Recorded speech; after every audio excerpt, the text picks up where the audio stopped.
Hello and welcome back to the shop. Today we've got a short video for you.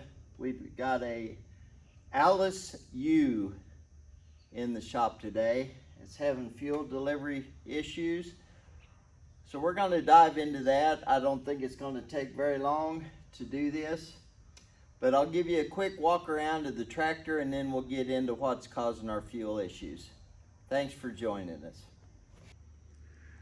This Allis-Chalmers U was brought in on a trailer to my shop. As you can see, it's an older restoration. It's had some rubber bolted onto the outside of the steel wheels. It's got a semi-enclosed operator's platform.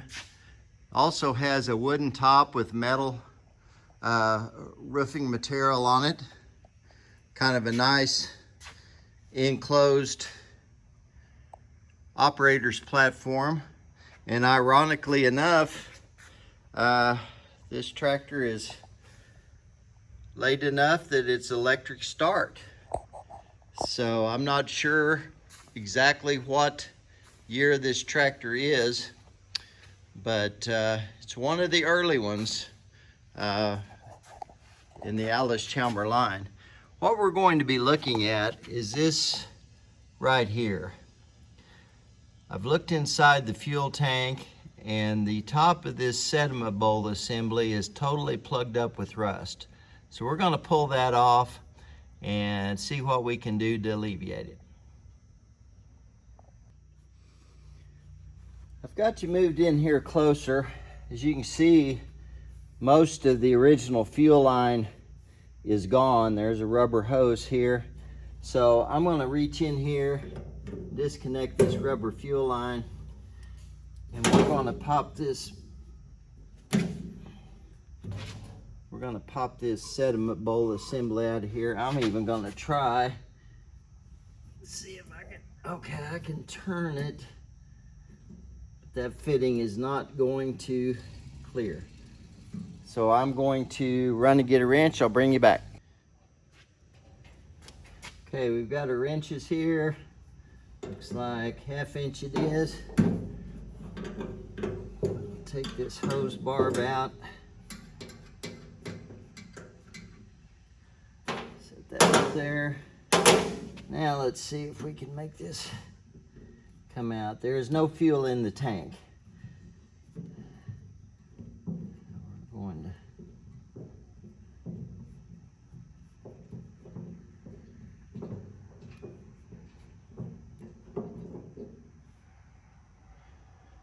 okay, as you can see here, the whole top of the sediment bowl assembly is plugged full of rust.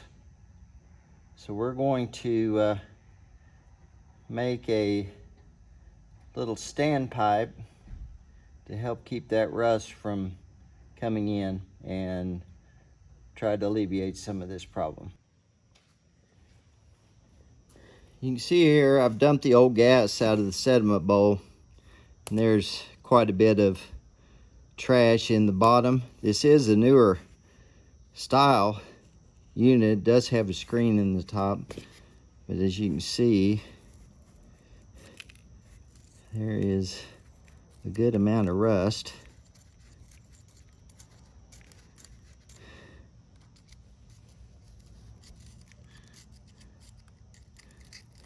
And the fuel tank doesn't look that terrible.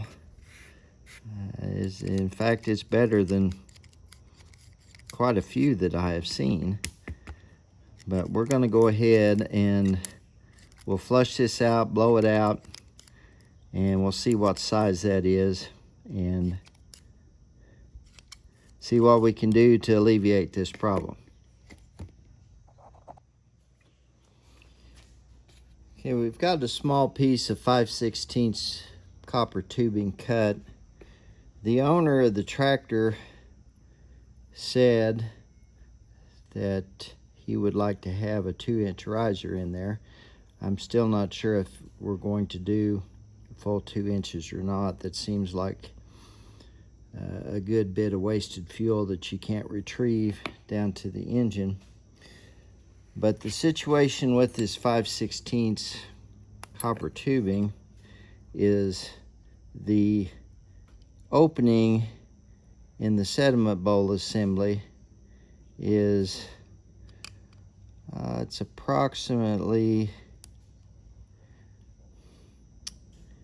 304 thousandths, and the copper tubing is 312, almost 313 thousandths. So that presents a problem about getting that down into the hole. As you see now that it will not go in. I first thought that I could chuck this up and call it in the lathe, but as you can see, that piece of tubing is not exactly straight because it was actually in a coil. So it's not straight to begin with, which would make it hard to turn the end down on the lathe. So what I've decided to try to do is I have got a 5/16 reamer, and I don't believe I want to try to ream this under power. So I'm going to take this chucking reamer and clamp it in my vice grips, and I'm going to attempt to ream this by hand.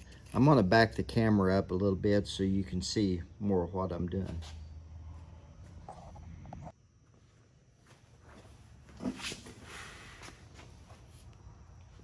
Okay, so I've got this chucking reamer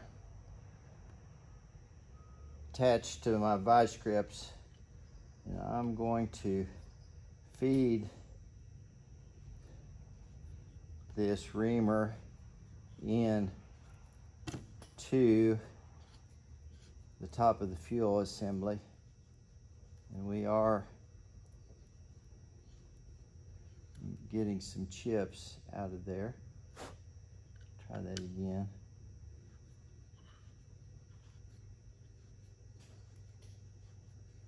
Okay, it feels like it's bottomed out.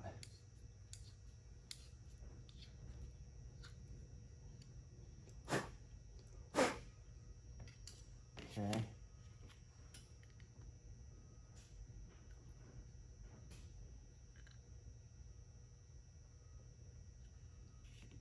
May have got a tiny bit of flare on top of that tubing just through the cutting process with the tubing cutters here.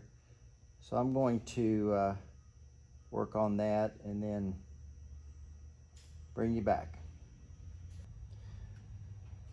I've polished the end of this copper tubing to remove the little bit of flare that the tubing cutter put in it, and now I'm ready to attempt to insert it into the sediment bowl assembly. So it does start in the hole. I'm going to just gently tap that in.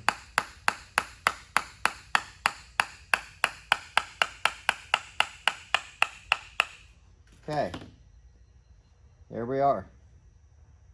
We're bottomed out. We don't need any sealer around there. It's not going to hurt it if fuel does seep around there, as long as no material, sediment or anything is able to go through there, and I don't believe it will.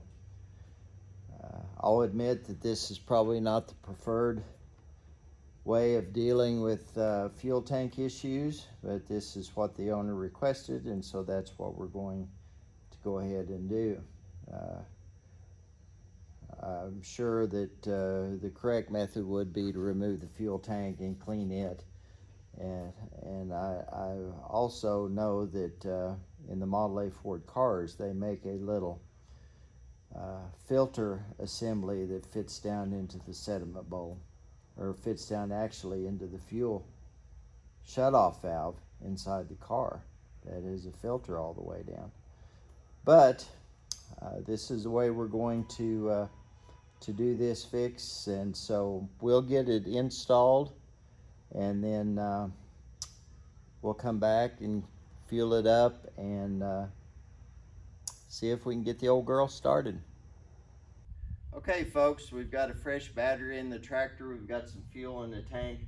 Let's see if we can go ahead and get this Allis busted off.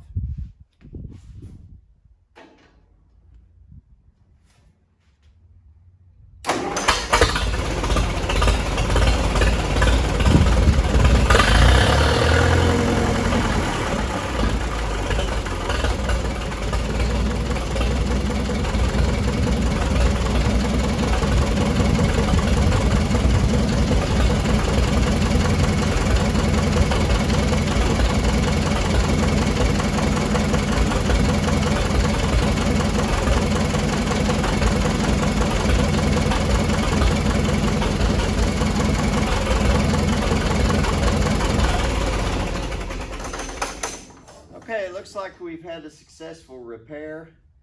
As I said yesterday in the video, it's not necessarily the most correct repair to do when you have a dirty fuel tank, but this type of repair will get you by if you need to run your tractor until you get a chance to clean your fuel tank. So I hope you've enjoyed this video. Please like and subscribe and share this video if you would please. Help us grow the channel. Thank you all for watching, and we'll catch you next time.